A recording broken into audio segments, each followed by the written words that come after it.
할렐루야.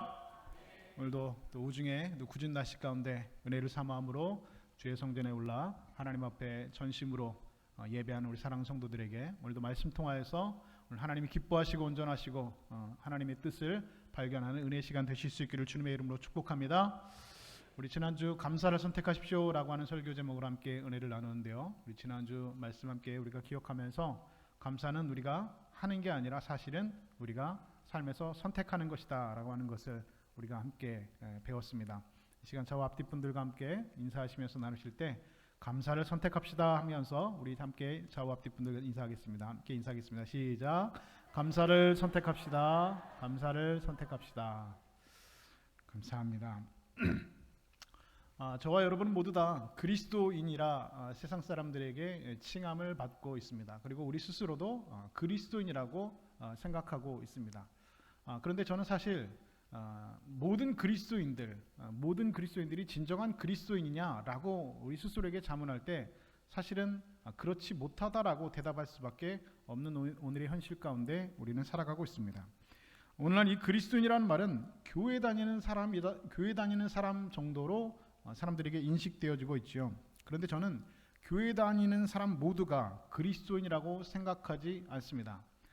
실제로 어떤 선교학자는 이런 말을 했습니다. 21세기 선교는 교회 내의 불신자들을 선교하는 것이다 라는 말을 했습니다. 무슨 말씀입니까? 교회를 다니고 있지만 교회 안에 불신자가 얼마든지 있다라고 하는 것이죠. 저는 이 말에 동의하고 있습니다. 교회를 다니고 있지만 그가 교회를 다닌다고 해서 그리스도인이냐 라고 묻는다면 사실은 그렇지 못하다라고 대답할 수밖에 없다라고 하는 것이죠.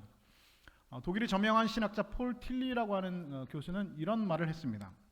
오늘날의 기성교인들 중에 10%는 이미 죽었고 80%는 잠들어 있고 오직 나머지 10%만이 살아서 교회를 이끌어가고 있다라고 지적하고 있습니다. 또한 교인 중에 20%는 주일 예배를 출석하지 않고 있고 25%는 기도를 드려보지 못했고 35%는 예배당 밖에서 성경을 읽는 일이 없고 40%는 하나님의 명령인 11조 헌금을 하지 않고 있고 60%는 기독교 서적을 읽지 않고 있고 75%는 교회에서의 책임을 회피하고 있고 85%는 전도를 한 명도 못했다. 그러나 100%의 교인들은 천국에 가기를 원한다라고 말했습니다. 여러분, 이것이 오늘 인정하고 싶지 않은 오늘날 우리들의 부끄러운 자화상이라고 할 것입니다. 그렇기 때문에 앞에서도 말씀드렸다시피 교회를 다니는 사람이 그리스도인이냐라고 저는 생각하지 않습니다. 성경에서 그리스도인이라는 말이 처음 사용되기 시작한 때는 사도행전 20장으로 거슬러 올라가게 되어져 있습니다. 사도행전 26장을 보면 바울이 아그리빠 왕에게 신문을 받는 도중에 그 신문이라고 하는 그 기회를 이용해서 아그리빠 왕에게 복음을 전하는 장면이 나오고 있습니다. 그런데 그 이야기를 들은 바울의 이야기를 들은 그 아그리빠 왕이 깜짝 놀라서 이렇게 말을 합니다. 내가 적은 말로 나를 권하여 그리스도인이 되게 하려 하는도다 라고 바울을 책망했습니다. 무슨 말씀입니까? 왕이 자신에게 그리스도인이 되게 하려고 하는 것을 굉장히 부끄럽게 여기고 굉장히 외면했다라고 하는 사실입니다. 그러니까 당시 그리스도인이라는 말은 오늘날의 한국말로 굳이 번역을 하자면 예수쟁이 같은 말입니다. 그리스도인이란 말은 이처럼 그 당시에는 예수 그리스도를 믿는 신자를 낮춰서 부르는 별명과 같은 명칭이었습니다. 다시 말해서 그리스도인이라는 말은 처음부터 명예롭거나 자랑스럽거나 그리고 사람들에게 불리기 좋아하는 그런 명칭으로 사용된 것은 결코 아니었다고 하는 것이죠. 그런데 이렇게 사람들에게, 그 당시 사람들에게 부끄럽게 여겨지고 사람들에게 자랑스럽게 여겨지지 않았던 이 그리스도인이라고 하는 이 명칭이 안디옥 교회 신자들은 그들에게 붙여진 이 그리스도인이라는 그 별명을 받아서 오히려 자신들의 그 신앙의 정체성을 담은 그 단어로 만들어버리고 그 단어를 자랑스럽게 여기고 그리고 스스로를 그리스도인이라고 부르기 시작한 데서 오늘날의 그리스도인, 다시 말해서 그 이름이 오늘날까지 신앙적인 영적 유산으로 내려와서 오늘날까지 그리스도인이라는 말로 확정이 되었다라고 하는 것입니다. 오늘날의 그리스도인이라고 하는 말의 사전적인 의미는 그리스도에게 속한 자, 그리고 그리스도를 닮은 자라는 뜻을 가지고 있습니다. 다시 말해서 그렇기 때문에 오늘날 교회 다니는 많은 사람들 중에 그리스도인도 있고 그리스도인이 아닌 사람들도 얼마든지 있기 때문에 교회 내의 불신자들, 다시 말해서 그리스도에게 속하지 않은 자, 그리스도를 닮지 않은 자들을 선교하고 그들을 전도하는 게 21세기의 선교라고 말까지 나올 상황까지 되었습니다. 스스로 천국 가기를 원하는 그리스도인이라고 우리가 생각할지 모르겠지만 그리스도인의 이름이 적절하지 않은 사람들이 오늘날 교회 안에 얼마든지 있을 수 있다라고 하는 사실입니다. 오늘 보면 그리스도인들이 믿음 생활의 태도와 원리에 대해서 말씀을 하고 있습니다. 우리가 그리스도인들이 신앙생활을 하는 데 있어서 꼭 알아야 할 것이 있고 또 지켜야 될 원칙들에 대해서 말씀하고 있습니다. 그렇다면 오늘 그리스도인은, 진정한 그리스도인은 어떤 사람들인가? 라고 하는 질문, 거기에 대한 대답은 첫 번째로 이렇게 말씀하고 있습니다. 오늘 본문은 그리스도인은 겸손함으로 충성하는 사람이다 라고 오늘 본문은 우리에게 말씀해 주고 있습니다. 오늘 주신 말씀, 우리 3절 본문 말씀 우리 한 목소리를 함께 읽도록 하겠습니다. 본문 3절 말씀 우리 함께 읽겠습니다. 시작. 내게 주신 은혜로 말미암아 너희 각 사람에게 말하노니 마땅히 생각할 그 이상의 생각을 품지 말고 오직 하나님께서 각 사람에게 나눠주신 믿음의 분량대로 지혜롭게 생각하라. 아멘. 각 사람에게 나눠주신 믿음의 분량대로 지혜롭게 생각하라 말씀하고 있습니다. 다시 말해서 하나님께서 우리에게 주신 일이 있는데 그것은 하나님께서 각 사람에게 나눠주신, 맡겨주신 일이라는 것입니다. 여러분, 오늘 우리에게 그 일을 맡겨주시고 명령을 내리신 유일한 주님은 바로 여호와 하나님 한 분이십니다. 우리는 그분의 명령에 순종하고 복종하면서 교회를 섬겨나가는 것뿐입니다. 그래서 하나님께서 내게 맡겨주신 일과 그리고 내게 맡겨주신 일과 다른 사람들에게 맡겨주신 일을 비교하면서 불평하지 않는 것입니다. 우리는 오직 하나님께서 그냥 나에게 맡겨주신 일을 겸손함으로 충성함으로 맡은 일을 그냥 감당할 뿐입니다. 왜 그렇습니까? 우리는 다 하나님께 속한 자, 그리스도에게 속한 자, 하나님의 종인 바로 그리스도인이기 때문에 그렇습니다. 요즘은 학생들에게 맞는 교사들이 많아졌다고 하죠. 그래서 요즘 학생 인권 조례를 뭐 찬성해야 되냐 말아야 되냐 각 교육청, 시도교육청마다 뭐 설왕설래하면서 말들이 참 많이 있는데요. 어쩌다가 이런 세상이 되었나, 어쩌다가 학생들이 선생님을 때리는 그런 시절이 되었나 라는 생각을 하면서 격세지감을 느끼곤 합니다. 왜냐하면 제가 어렸을 때만 해도 학생이 선생님을 때린다는 것은 있을 수가 없는 일이죠. 그런데 반대로 선생님이 학생을 때리는 일들은 다반사로 일어났던 시절이었습니다. 아니, 다반사로 일어났던 시절이 아니라 굉장히 횡행했던 그런 일들이었습니다. 뭐 여기 앉아 계신 분들 중에서도 학교 다닐 때 선생님에게 여러 차례 체벌을 당해본 분들이 계실 것입니다. 저는 남자 중학교, 남자 고등학교를 다녔기 때문에 여중과 여고를 다닌 분들 혹은 남녀공학을 다닌 분들하고는 조금 세계가 다르다는 것이죠. 여러분, 남자 중학교, 남자 고등학교는 굉장히 쌀벌합니다. 그리고 선생님들이 굉장히 무섭습니다. 그리고 선생님들이 들고 다니는 그 회초리가, 그 매가 굉장히 상상을 초월하는 매들과 몽둥이들을 들고 다닌다는 것이죠. 한 번은 학교에서 시험을 보았는데 시험을 볼 때 한 개 틀릴 때마다 선생님들이 한 개 틀렸을 때 5대씩 때렸습니다. 그러니까 95점 맞은 애는 5대를 맞는 것이고 90점을 맞는 애는 몇 대를 맞는 겁니까? 10대를 맞는 겁니다. 80점 맞아서 4개 틀리는 애는 몇 대를 맞는 겁니까? 20대를 맞는 겁니다. 근데 여러분, 그 정도면 굉장히 우등생이죠. 예를 들어서 50점, 45점 맞으면 여러분 어떻게 되는 겁니까? 죽는 겁니다. 몇 대를 맞아야 되는 겁니까? 뭐 세기도 계산하기도 힘들죠. 그런데 선생님들이 그 매를 한 대도 빼지 않고 다 때렸습니다. 그러니까 그렇게 매를 맞고 다음날 되면 엉덩이나 허벅지가 시퍼렇게 멍이 들어서 제대로 걷기도 그런 힘든 시절을 살았다고 하는 것이죠. 그런 살벌한 시절을 살아갔습니다. 그런데 학교가 이렇게 무섭고 쌀벌하고 이렇게 선생님들에게 매를 맞는 곳이었다고 한다면 주일날 교회에 가면 전혀 다른 세계가 펼쳐졌습니다. 주일날 교회에 가면 예배 시간에 졸아도 교회 학교 선생님들이 혼내지거나 야단치지 않았습니다. 만약에 학교에서 졸다가 걸리면 어떻게 합니까? 너 나와. 뭐 말도 필요 없죠. 그냥 선생님들이 교탁을 치면서 잡아 하면은 또 그냥 그대로 그 자리에서 빠따를 맞는 겁니다. 그런데 교회에서 졸다 걸리면 빠따 맞습니까? 아닙니다. 선생님들이 야, 너 피곤했구나. 너 엎어져서 좀 자라. 하면서 선생님들이 교회학교 선생님들이 등을 두드려줬다는 것이죠. 학교에서 시험을 보면 하나 틀린데 5대 맞았는데 교회에서도 제가 교회 다닐 때는 1년에 봄, 가을로 한 번씩 성경 시험이라는 걸 봤습니다.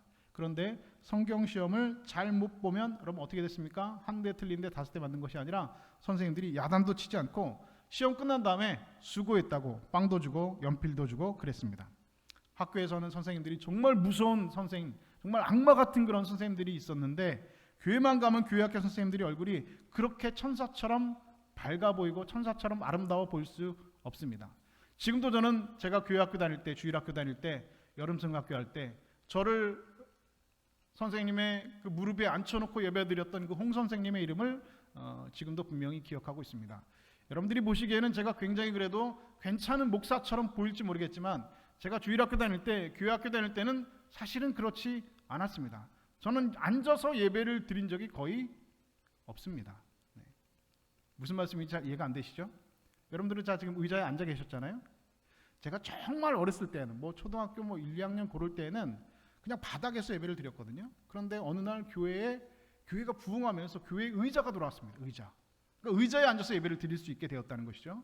근데 의자에 앉아서 예배 드리는 게 저는 너무나 어색하더라고요.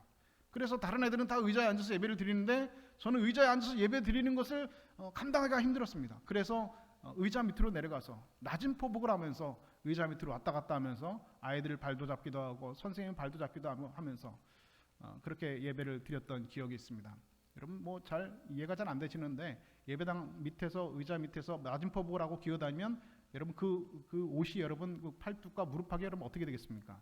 그런데 선생님들이 저를 혼내지 않고 그런 저를 잡아다가 무릎하게 앉혀놓고선 예배드렸던 그런 교회학교 선생님들의 얼굴을, 그리고 특별히 그 중에서도 홍 선생님의 얼굴을 저는 지금도 너무나 또렷하게 기억합니다. 만약에 그 홍 선생님이 그렇게 교회 밑바닥에서 낮은 포복을 하면서 기어다니면서 예배드렸던 제가 오늘날 목사가 되어서 이렇게 설교를 하고 있다 생각하면 여러분 그 선생님이 믿을까요, 안 믿을까요? 아마 안 믿을 것 같습니다. 교회학교 선생님들은 그렇게 천사 같은 분들이었습니다. 그때 어린 제가 분명히 깨달은 사실이 하나 있습니다. 그것은 무엇이냐? 교회는 세상과는 다르구나. 세상은 무서운 곳이지만 교회는 참 따뜻한 곳이구나 라고 하는 것을 깨닫게 되었습니다. 여러분 이것이 오늘날 여러분 교회라고 하는 곳이 가지고 있는 분명한 가치입니다. 교회는 세상과는 전혀 다른 가치를 가지고 있는 사람들입니다. 세상은 서로 높은 자리를 차지하려고 하고 높은 사람이 아랫사람들에게 갑질하고 야단치고 지배하는 곳이 세상입니다. 세상은 능력이 있는 사람은 인정을 받고 능력이 없는 사람은 밀려나는 곳이 세상입니다. 그러나 여러분 교회는 전혀 세상과는 다른 가치를 가지고 있는 곳입니다. 교회는 서로 사랑하고 서로의 부족함을 감싸주고 서로 겸손하게 따뜻하게 감싸주고 허물을 덮어주는 곳이 바로 교회입니다. 여러분 우리가 왜 세상에서 경쟁하면서 살아갑니까?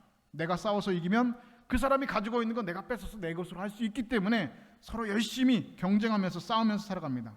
세상은 내가 싸워서 내 자리를 내 스스로 만들어가는 곳입니다. 그러나 교회는 하나님께서 우리 각자에게 맡겨주신 그 일을 맡겨주시고 정해주시는 곳이 교회입니다.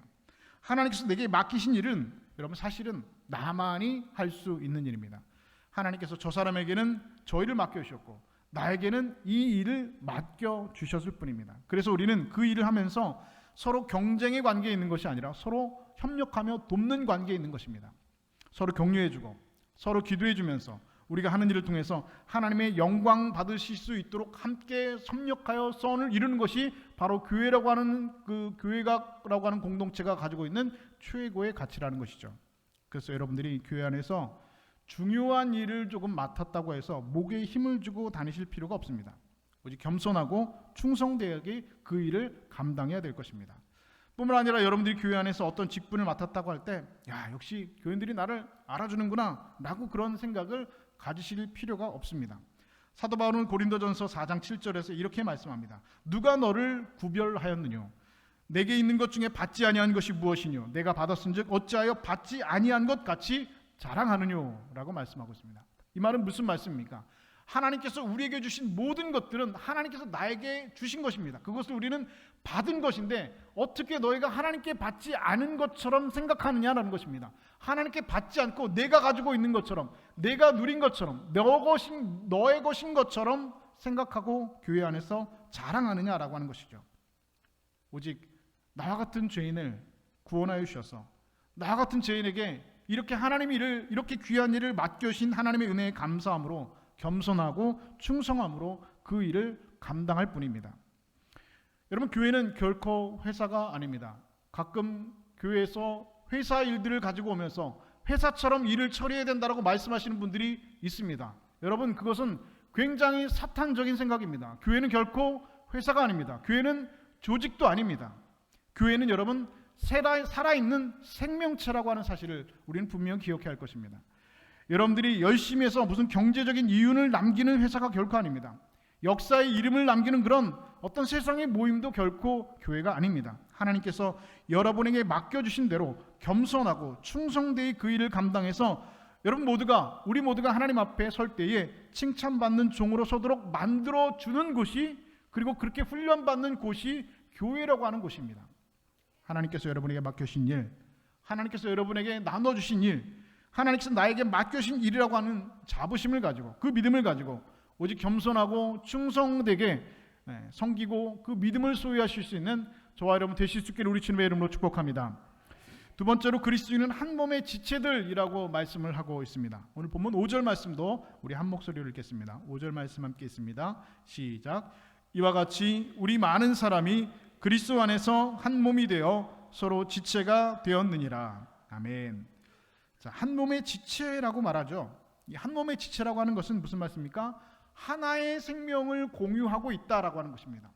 다시 말해서 우리 모두가 한 몸의 지체가 되었다는 것은 여기에 계신 우리 모두가 하나의 생명, 다시 말해서 하나의 영적인 생명을 함께 공유하고 있는 공동체가 바로 세상의 조직, 그런 회사 같은 조직이 아니라 그 생명을 공유하고 있는 하나의 생명체가 바로 오가닉이 바로 교회라고 말씀하고 있습니다. 그러나 이것을 여러분 오가니제이션, 다시 말해서 세상의 조직이라고 생각하면 여러분 거기에서 오는 많은 오해들과 괴리들로 인해서 교회가 시험 드는 일들이 얼마나 많이 있는지 모릅니다. 교회는 여러분 한 생명을 공유하고 있는 하나의 생명체와 같은 것입니다. 여러분 몸에는 여러 가지 지체가 있죠. 머리가 있고 또 팔이 있고 다리가 있고 뭐 여러 가지 이런 지체들로 우리 한 몸을 이루고 있는 것이 바로 우리 몸입니다. 그런데 부러진 것이 팔인데, 팔이 만약에 부러졌는데 이 팔이 부러졌다고 해서 여러분 팔만 아픕니까? 그렇지가 않죠.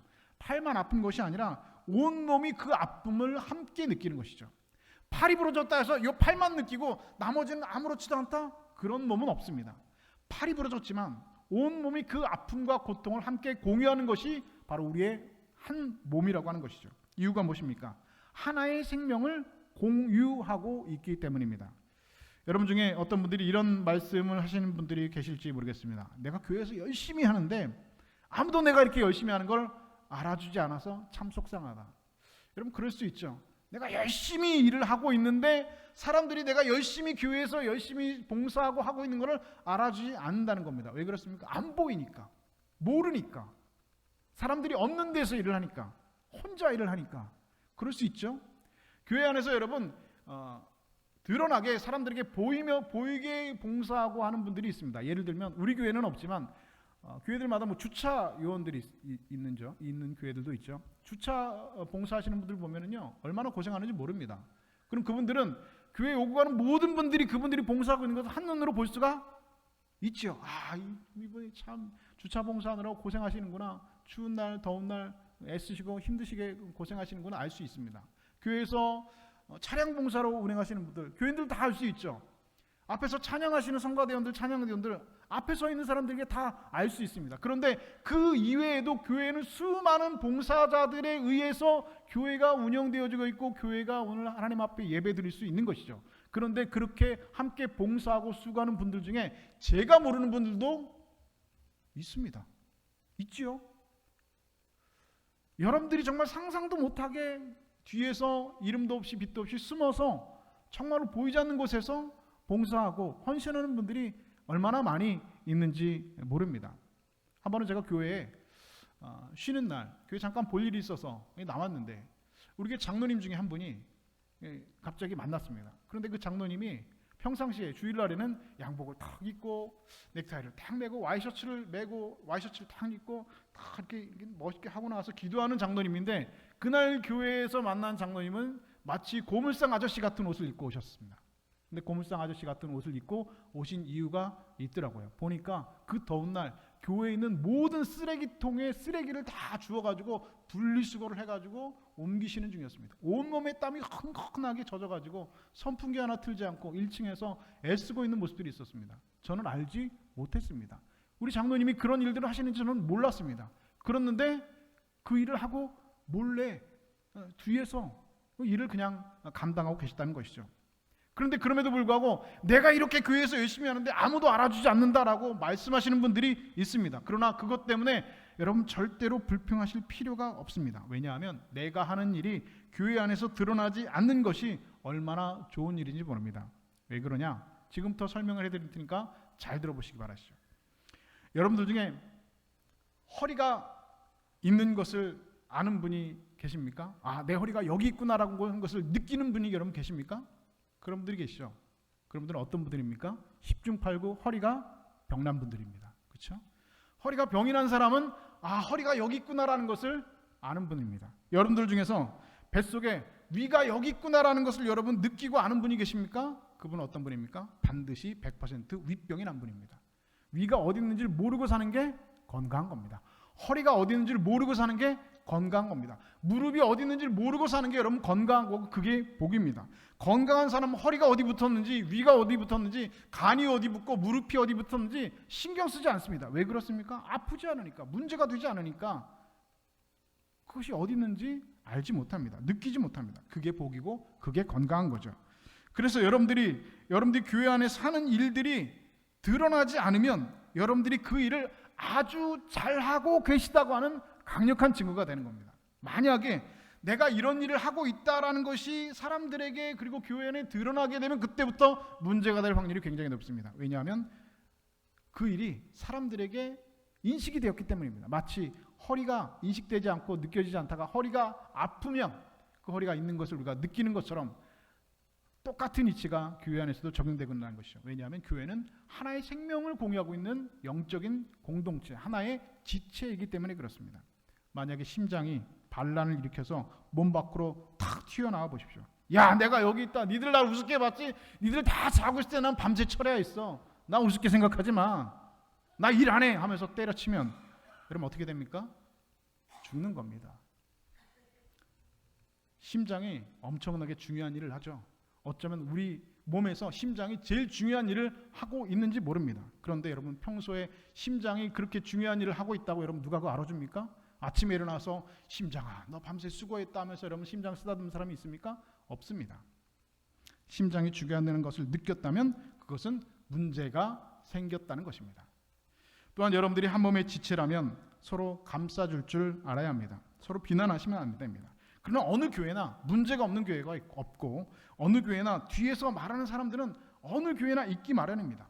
그런데 여러분 교회 안에서 뒤에서 궁시렁궁시렁 이 말 저 말 하는 분들의 여러분 이유가 무엇입니까? 내가 저 사람보다 못난 게 없는데 그 사람이 대접받고 그 사람이 인정받는 것을 참지 못하는 겁니다. 그래서 그 사람을 끌어내리기 위해서 뒤에서 헐뜯고 뒤에서 이야기하고 뒤에서 그 사람을 비난하는 겁니다. 여러분 그리스도인들, 특별히 한 교회 안에서 한 교회를 섬기는 그리스도인들은 한 몸의 지체입니다. 교회 지체 중 한 사람이 잘못한 것이 있다고 칩시다. 부족한 것이 있다고 칩시다. 그런데 그것을 끄집어내고 캐내가지고 그 사람을 정죄하고 그것을 뒤에서 얘기하고 뒤에서 비난하고 정죄하는 것은 그럼 무엇입니까? 교회를 무너뜨리기 위한 사탄의 계획을 적극적으로 도와주는 것입니다. 사탄이 해야 될 일을 교회 안에서 그 사람이 대신 해주는 것과 여러분 다르지 않습니다. 여러분 교회는 한 지체입니다. 하나의 생명을 공유한 하나의 영적인 공동체입니다. 그렇기 때문에 우리는 서로 감싸주고 서로 덮어줄 줄 알아야 합니다. 그 이유는 우리가 한 몸을 가지고 있는 지체이기 때문이라고 성경은 우리에게 분명히 말씀하고 있습니다. 오늘 사랑하는 우리 통영 중림교 성도들은 하나님으로부터 그리스도인이라 칭함받는 분들은 우리 모두가 한 몸이 되어서 한 지체가 되어서 다른 사람의 그 아픔을 내 아픔으로 느끼고 다른 사람을 비난하지 않고 각자의 자리에서 주의를 감당하며 우리 그리스도의 몸된 우리 통영 중림교회를 하나 되어서 함께 섬겨나가는 우리 믿음의 성도들 그리고 좋은 그리스도인들 다 되실 수 있기를 주님의 이름으로 축복합니다. 세 번째로 그리스도인은 받은 은사대로 섬기는 사람이다 라고 말씀하고 있습니다. 오늘 본문 6절 말씀도 우리 함께 한 목소리로 읽겠습니다. 함께 있습니다. 시작. 우리에게 주신 은혜대로 받은 은사가 각각 다르니 혹 예언이면 믿음의 분수대로. 아멘. 자, 예언하는 자는 믿음의 분수대로 하라라고 말씀하고 있습니다. 자, 예언의 은사, 성경이 말하고 있는 예언의 은사, 여러분 어떤 것일까요? 일반적으로 예언이라는 말은 미래에 일어날 일을 미리 말하는 것을 우리가 예언이라고 합니다. 여러분 중에 예언을 하시는 분들이 계신지 모르겠습니다. 어떤 분이 그런 말씀하십니다. 뭐 무슨 꿈을 내가 하나 꿨는데 그대로 되더라. 나는 예언의 은사가 있나 봐. 이렇게 말씀하시는 분이 있습니다. 저는 한 번도 제 꿈이 맞아본 적이 없기 때문에 참 그렇게 말씀하시는 분들 신기한데, 저희 집사람도 가끔 무슨 꿈을 꿨는데 그게 맞는다는 거예요. 그런 얘기를 가끔 해요. 근데 보니까 가끔 또 맞아요. 이게 보니까. 근데 뭐 이게 맞는 것 같기도 하고 안 맞는 것 같기도 하고, 어떨 때는 맞기도 하고 어떨 때는 안 맞는 것 같기도 합니다. 어찌 됐건 내가 무슨 꿈을 꿨는데 이 꿈이 맞더라. 나는 예언하는 은사가 있나 봐. 이렇게 말씀하시는 분이 있는데, 그것을 가지고 예언하는 것이다라고 말하지는 않습니다. 예언은 여러분 이미 성경에서 여러분 이미 다 기록되어 있습니다. 예언은 이미 끝난 것입니다. 인류의 시작부터 오늘에 거쳐서 인류의 종말이기까지 이미 모든 성경 안에 다 들어가 있습니다. 이미 예언은 여러분 끝난 것입니다. 그럼 또한 성경이 이렇게 하면 복을 받는다, 이렇게 하면 망한다, 이런 예언들이 성경 안에 다 들어가 있습니다. 그러면 예언을 하는 자는 믿음의 분수대로 하라라고 하는 이 말씀은 무슨 뜻인가 하면, 내가 어떤 특별한 은사를 가졌다고 해도 그것을 가지고 다른 사람들에게 자랑할 필요가 분명히 없다라고 하는 것입니다. 여러분, 은사가 여러분 얼마나 많이 있습니까? 뭐 예언하는 은사, 방언의 은사, 뭐 지혜의 은사, 가르치는 은사, 여러 가지 성경에 기록된 은사들이 있습니다. 그런데 여러분, 은사는 여러분 하나님께서 선물로 주신 이유가 무엇입니까? 그 은사를 가지고 교회를 덕스럽게 섬기라고 은사를 주신 것이지, 그 은사를 내가 받았다고 사람들에게 자랑하고 나는 당신들하고는 차원이 다르다, 나는 그렇게 기도하고 이렇게 은사를 받은 사람이다, 나는 이렇게 믿음이 좋아가지고 하나님께 이런 특별한 은사를 받은 사람이다 자랑하면 여러분 그 은사는 무엇이 되는 겁니까? 소리나는 구리와 울리는 꽹과리가 되는 것입니다. 차라리 그런 은사는 안 받는 것이 좋을 수가 있습니다.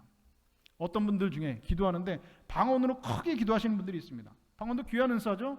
그런데 여러분, 어떤 사람은 방언의 은사를 하나님께서 주셨고 어떤 사람은 방언의 은사를 하나님께 주시지 않았을 뿐입니다. 그런데 내가 방언의 은사를 가지고 기도를 한다고 해서 나는 기도의 수준이 너희들과 다르다라고 생각하면 여러분, 그 방언의 은사를 가지고 기도를 그렇게 안 하시는 것이 훨씬 더 은혜롭고 덕스러운 것입니다. 은사는 왜 주신 것입니까? 그 은사를 가지고 교회를 섬기라고 주시는 것입니다. 그 은사를 가지고 예수 잘 믿으라고 하나님께서 주신 것입니다. 그것을 가지고 사람들에게 자랑하려고 한다면 무엇입니까? 하나님 앞에 문제가 될 수 있다는 것이죠. 예언을 하는 자는 믿음의 분수대로라고 하는 말씀은 무슨 말씀입니까? 은사를 받은 자는 겸손하게, 예언을 받은 자는 믿음의 분수대로 하라라고 하는 말씀의 뜻이라는 것입니다. 계속해서 오늘 본문 7절의 말씀도 함께 읽겠습니다. 본문 7절 말씀 함께 우리 한 목소리로 읽습니다. 시작. 혹 섬기는 일이면 섬기는 일로, 혹 가르치는 자면 가르치는 일로. 아멘.